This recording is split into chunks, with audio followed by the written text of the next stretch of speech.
Глава 8. Игралиштето за крокет на кралицата. Еден висок трендафил стоеше пред влезот на градината.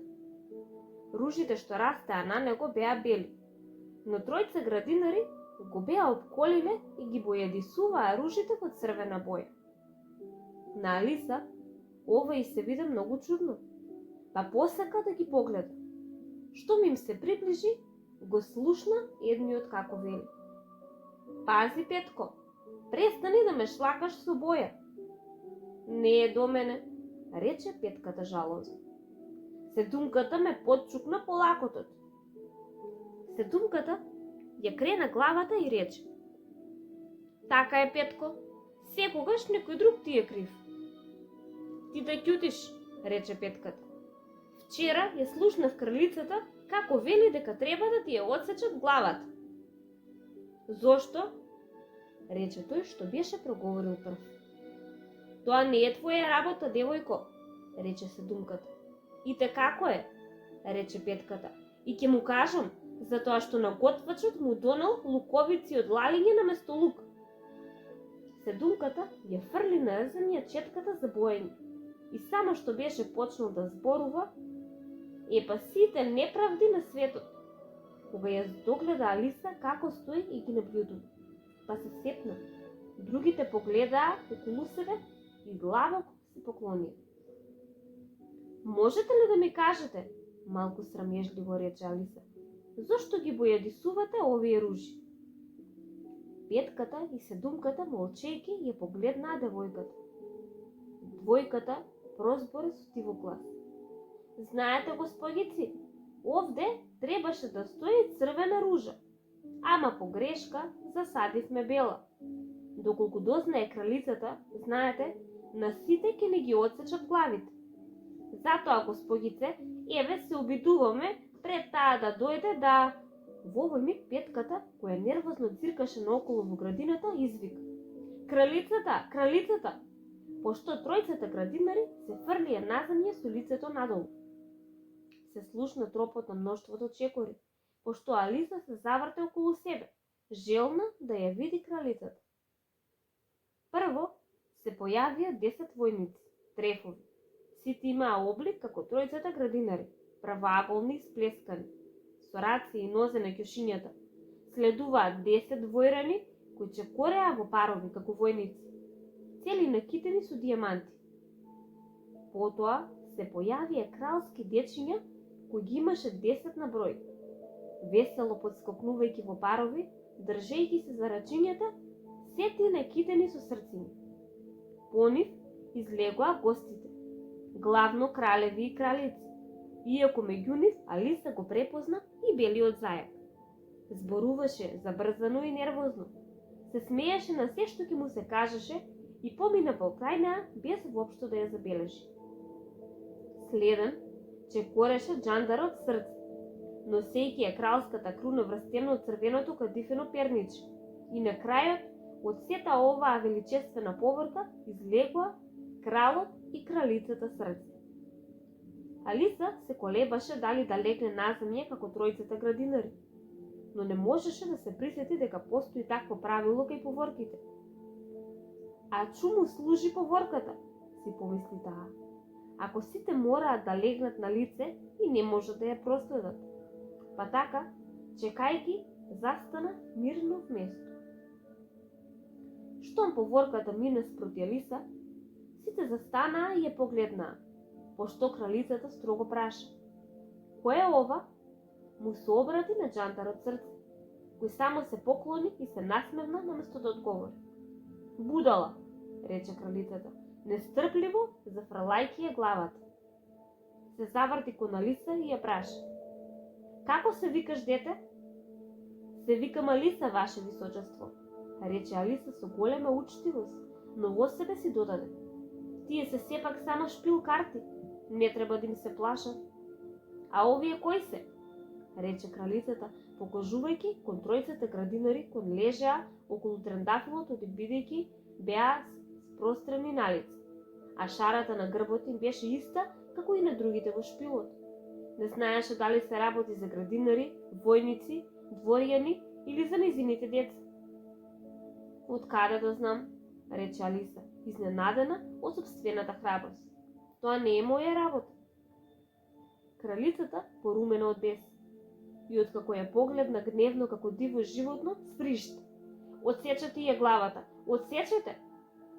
Глупости, гласно и одлучно рече Алиса, пошто кралицата замолчи. Кралот нежно ја фати кралицата за рамо велејки, размисли драга, сепак е дете. Кралицата луто му се оттргна и му рече на джандарот: преврти ги. Джандарот внимателно го направи тоа, со едното стапало. Станете, рече кралицата со гласен, пискав глас. Пошто тројцата градинари веднаш скокнаа на нозе и почнаа да се поклонуваат на кралот, кралицата, кралските деца и сите други присутни. Престанете, списка кралицата. Доби вртоглавица. Потоа се заврте кон трендафилот и продолжи: што сте правеле тука?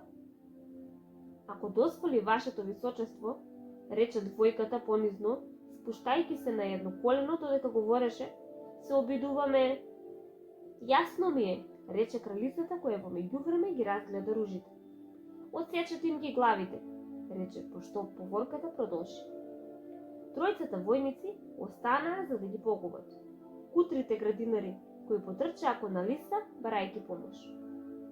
Нема да ве обезглават, рече Алиса, и ги стави во една голема саксија што стоеше во близина. Тројцата војници некое време се шуткаа наоколу, барајќи ги, и потом молкома си одмаршираа и им се придружија на другите. Им ги отсековте ли главите? Викна кралицата. Обезглавени се, ваше височество, викнаа војниците. Така треба, рече кралицата. Знаеш ли да играш крокет? Војниците молчаа и ја погледнаа Алиса, бидејќи прашањето очигледно и беше наменето нејзе. Да, викна Алиса. Епа ајде, рикна кралицата, пошто Алиса се приклучи кон поворката, прашувајќи се што ќе се случи следно. Многу убав ден, се слушна едно исплашено гласче до неа. Алиса чекореше до белиот зајак, кој растревожено ја дзиркаше Алиса. Многу, рече Алиса. Каде е војводката? Шт. Забрзано и стишено, рече зајакот. Растреперено погледна зад себе пред да проговори, а потоа се крена напрсти, ја стави устата до увото на Алиса и шепна: чека да ја погубат. Зошто? Рече Алиса. Дали рече жално? Праша зајакот. Не, одговори Алиса. Не мислам дека е жално, прашав зошто? И удри неколку заушки на кралицата, почина зајакот. Алиса списка од смеа. Потивко, зајакот прошепоти преплашено. Ке те слушне кралицата, знаеш, таа затоцни, а кралицата рече: секој на своето место. Громогласно извика кралицата. Па сите се растрчаа во сите правци, судирајќи се еден од друг. Сепак, по 1-2 минути се наместија и играта почна. Алиса си помисли дека никогаш порано во животот не видела толку чудно игралиште за крокет. Сето беше изорано со бразди. Топките беа живи ежиња, чеканчињата беа живи фламинга, а војниците стоја наглава во парови за да направат вратнички. Најголемата тешкотија за Алиса, уште на почетокот, беше да се справи со своето фламинго. Успеа така да го пикне под пазува, што нозете му висеа одзади, но општо земено, што му го исправеше вратот за да го чукне ежето со главата, фламингото ќе се исправеше и ќе ја погледнеше право во лице со толку збунет поглед, што Алиса не можеше да не прсне од смеа. Штом повторно ќе му ја спушташе главата за да почне пак, ќе забележеше дека ежето се одмотало и тргнало да бега. Меѓу другото, секаде каде што требаше да го чукне ежето, имаше бразда или ритче, а спарените војници постојано си стануваа и си одеа на други страни од теренот. Алиса наскоро дојде до заклучок дека ова е навистина тешка игра. Сите играчи играа истовремено, без да си го чекаат редот. при што се караа и се тепаа за ежињата. Навргу, кралицата се разбесни и почна гневно да чекори по игралиштето и да вика: "Отсечете му ја главата!" или "Отсечете и ја главата! Барем еднаш на една минута!" Алиса почна да се чувствува непријатно. Се уште немаше влезено во расправија со кралицата, но знаеше дека тоа може да се случи во секој миг. А потоа си помисли: што ќе се случи со мен? Тука обожаваат да обезглавуваат. Ужасно е чудно што воопшто некој останал жив. Додека ѕиркаше наоколу барајќи начин да побегне, прашувајќи се дали може да го стори тоа без да ја види никој, забележа необична појава во воздухот. На почетокот многу се збуни, но откако малку го загледа, свати дека се работи за насмевка, па си рече: "Ова е чешетиот мачор. Сега ќе имам со кого да си разговарам." "Како ти оди?" ја праша мачорот, што му се појави доволно устата за да каже нешто. Алиса чекаше да му се појават и очите, а потоа кимна. Попусто ќе му зборувам, си помисли, додека не му се појават ушите или барем едно уше. Наскоро се појави целата глава, па Алиса го спушти фламингото и почна да му раскажува за играта. Среќна дека има некој да ја слуша. Мачорот веројатно си помисли дека девојчето доволно го има, па престана понатаму да се појавува. "Ми се чини дека воопшто не играат фер," се пожали Алиса. "И толку стравотно се караат, што човек не може ни себе си да се слушне. А немаат ни никои правила, или ако ги има правилата, никој не ги следи. И не знаеш колку е чудно тоа што се е живо. Например, вратничето низ која треба да ја протнам топката, него, се шета на другата страна од игралиштето. А сега треба да го чукнам ежето на кралицата, само што веднаш избега штом го виде моето." "Како ти се допаѓа кралицата?" тивко рече мачорот. "Ни најмалку," рече Алиса. "Толку е." Токму тогаш ја забележа кралицата како стои блиску зад неа и ја прислушкува. Очигледно дека ќе победи, па се прашувам дали си исплати да си игра понатаму. Кралицата се насмевна и си замина. "Со кого разговараш?" рече кралот, приближувајќи се на Алиса, гледајќи ја зачудено главата на мачорот. "Ова е еден мој пријател, чешетиот мачор," рече Алиса. "Запознајте се." "Воопшто не ми се допаѓа како изгледа," рече кралот, "но доколку сака, може да ми ја бакне раката." "Благодарам, но не," одврати мачорот. "Не биди безобразен," рече кралот, "и не ме гледај така." Се скри зад Алиса додека зборуваше. "Мачките смеа да го гледаат кралот," рече Алиса. "Ово сум го прочитала некаде во книга, ама не се сеќавам во која." "Како и да е, мора да се отстрани," рече решително кралот, повикувајќи ја кралицата која поминуваше покрај него тој миг. "Драга, би сакала да го тргнеш мачорот." Сите тешкоти, големи или мали, кралицата ги решаваше на еден начин. "Отсечете му ја главата," рече без воопшто да го погледне. "Сам ќе го повикам джелатот," рече нетрпеливо кралот и замина со трчање. Алиса си рече дека можеби е време да се врати и да види докаде е играта. Бидејќи го слушна разбеснатото врескање на кралицата во далечина. Веќе ја беше слушнала како тројца играчи осуди на смрт поради тоа што си го заборавиле редот во играта и воопшто не ѝ се допаѓаше како се развиваат работите. Се беше толку збркано што воопшто не се знаеше дали нејзи е редот или не, па тргна да си го бара ежето. Ежето се беше степало со друго еже, што на Алиса ѝ се виде како одлична можност да го чукне противничкото еже.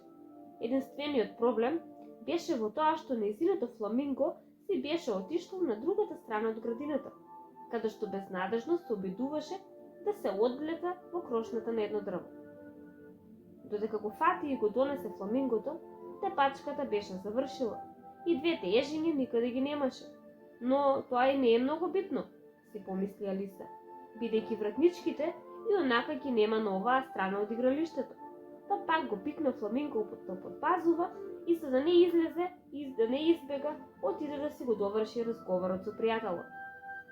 Кога се врати кај чешетиот мачор и изненади големата толпа што се беше збрала околу него. Кралот, кралицата и джелатот се наоѓаа среде некоја расправија, во која сите зборуваа истовремено, додека другите молчеа и изгледаа вознемирено. Штом се појави Алиса, тројцата и побараа да го реши прашањето, пошто сите ги изнесоа своите тврдења, иако таа едва ги разбираше затоа што зборуваа во исто време.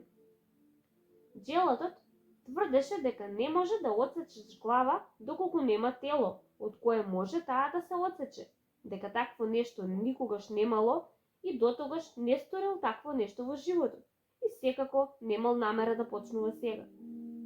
Кралот тврдеше дека се што има глава може да се обезглави и дека не треба да се тропаат глупости.